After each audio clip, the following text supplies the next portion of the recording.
Hello, and welcome back to the Comics Matter podcast. I am your host, Jesse, and with me today is nobody but myself.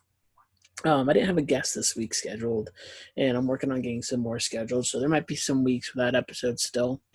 But I wanted to take this moment to try to get some listener stories and talk about some comic book things that have impacted me and mattered to me recently, and to just talk about comics randomly for once, which is weird. I'll get to the one listener story I got in a minute, but I want to talk about comics that matter to me these last few weeks, or comic book related things. That's the big thing. Is this show isn't just about the comic books themselves, but what the comic books inspire, or who uses them to inspire others. And one of the biggest things that happened in these last few weeks is the loss of Chadwick Boseman to colon cancer. And it's an understatement to say how big of an impact he had on so many people. And the thing about comic books and him is, of course, everybody knows he played Black Panther.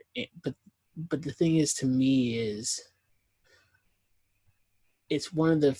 I mean, we had Blade, but I don't think a lot of kids watch. I mean, maybe a lot of kids watch Blade. I didn't watch Blade growing up. But Black Panther, I feel like, is the first big live-action Black superhero that really invaded the public consciousness. Everybody I knew saw Black Panther and adored it. And I saw people who I would never think would blink twice at a Black Panther movie just jumping in on it. And there's a lot of people who take credit for how good Black Panther is. But I think the biggest reason Black Panther was as good as it was because of Chadwick and the energy he brought to that character. He embodied everything about Black Panther and T'Challa. It's just he was a powerhouse in that movie, and it's a huge loss to the comic community and representation in that industry. And I think there will be different versions of the representation going forward, but I think at this moment it would be amiss for me not to talk about that. It happened during recording of last week's podcast. I didn't really know how to talk about it at that moment because I was processing it. And it's a weird thing processing someone's death that you never knew. But I think the reason this one hit me so hard is he was just so iconic in every role he played. And I had my nieces and my nephews who are just so much younger than I am, adoring Black Panther and then him being their favorite superhero.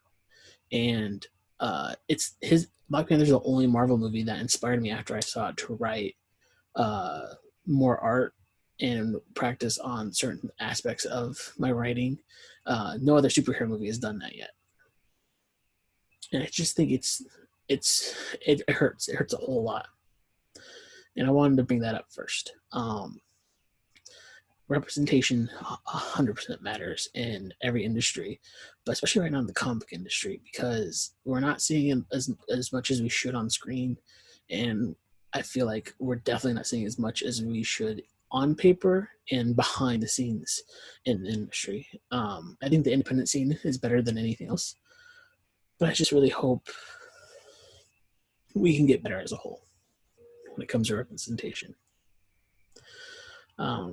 Other comic book things that kind of hit me is I got the new Avengers game, right, for PS4, and I play almost every superhero game that comes out. I was so jazzed about this because it was something that felt like I could just relax and enjoy my favorite superheroes. But when I started playing it, the characters, I got a different version of the MCU characters, which is one, something I really wanted. But two, you got to see it through Kamala Khan's eyes in the campaign. No spoilers. I promise no spoilers, but she's in the marketing.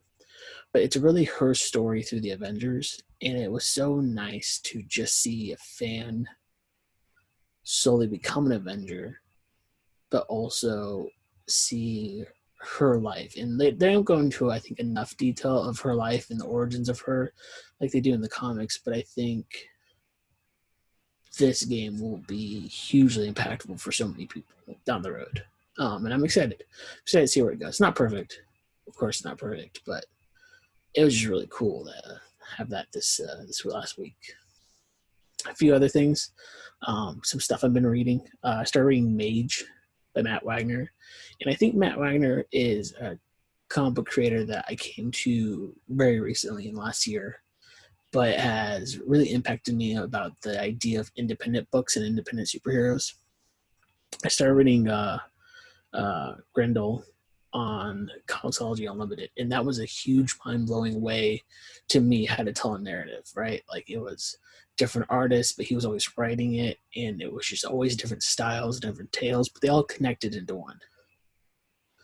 And then I started reading Mage, and it reminded me very much of when we talked about Zot a few months ago with Grace, and how there was a full world there, but since it was an independent book, you didn't have any baggage of the continuity or the canon of the universe. Um, it was very much an empty canvas for us to paint through the narrative. And it's a little emptier than I think Zod is when it comes to the world around it. But it's so fascinating to see a comic book throw you right into it and then just like start going ham on the story.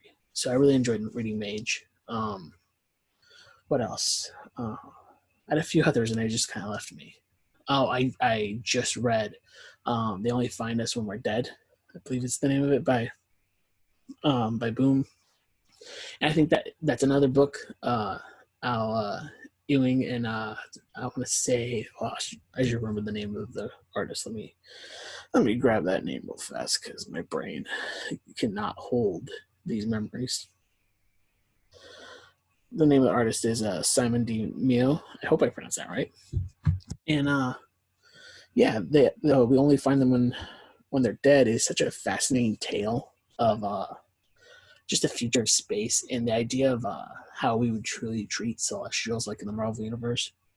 It's a very beautiful book, very colorful. The pacing is jarring unless you're really honed in on focused on it.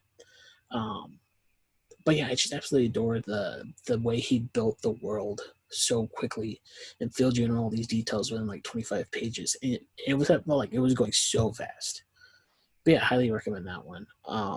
And the last book I want to talk about, again, I want to do a full episode on this at some point, but I was thinking about this again recently. It's Tom King's Batman run. And I know there's a lot of issues with it, but I was thinking about that last City of Bane issue where he tells his father that you're not my father. Like that whole thing was like you're trying to raise me already. You're trying to tell me to stop being Batman, but you're not my father. You're not the man who raised me. That was the man you killed. And I remember when I first read that issue, and I wish I had it on me so I could read actually that scene. But yeah, I remember just reading it in my living room and just bawling afterwards because it's such an impactful father-son story. Batman's been with me for so long that I just got broken from that issue. And I feel like it was a long build up to that. There's a lot of really good Alfred Bruce scenes in all of Tom King's run. I think it was slowly building to that final conclusion that Thomas is never his father, it's Alfred. And I think, if anything, that's probably one of the single best scenes in Tom King's Batman run. So move on from that. I want to read a listener story, and we'll call it an episode. It'll be a short episode, but yeah, I felt like I still needed to record this week. There might not be an episode next week. It just depends if I get a guest or not, or I plan something else. We'll see. But this is from a listener named Patrick, and he wrote in to say, "I've always been a comic book fan. They have been around me in one way or another since I can remember. Growing up a shy kid with a few close friends, I had comics. But then in 1996, the summer before my 7th grade year, my family moved across the country from Manus, Virginia, to I'm going to pronounce this so wrong, Kanaoa, Hawaii. Culture shock is a bit of an understatement. I had no friends, no TV, and nothing but time on my hands until school started in the fall. The one saving grace was the Kanoa, I hope I'm pronouncing that right, Kanoa Library, which was a short bus ride from where we were living. The Kanoa Library was amazing. They had a big graphic novel section, as well as a spinner rack full of single issues. I'm pretty sure I read everything. I started with familiar stuff, X-Men, From the Ashes, The Executioner's Song, the Bat Books, but eventually I ran out of unknown properties, so I grabbed up Usagi Yojimbo, which I also hope I pronounced that right. because I remembered him from the Ninja Turtles cartoon. I read the first volume of Hellblazer, and it scared the hell out of me. V for Vendetta, which I know I didn't understand at the time, but hey, it's a comic. I read so much that summer, and while I didn't love every comic, I enjoyed reading them. The library is where I really discovered what comics could be.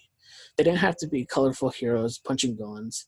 They could be anything. Comics helped turn a summer I was dreading into a summer I wouldn't forget.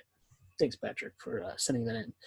And if you want to send in a story for me to read on there, you can send it many ways. My DMs are actually open this time for my Twitter, which is at Comics Matter Pod. Facebook, because I still have Facebook, at facebook.com/comicsmatter.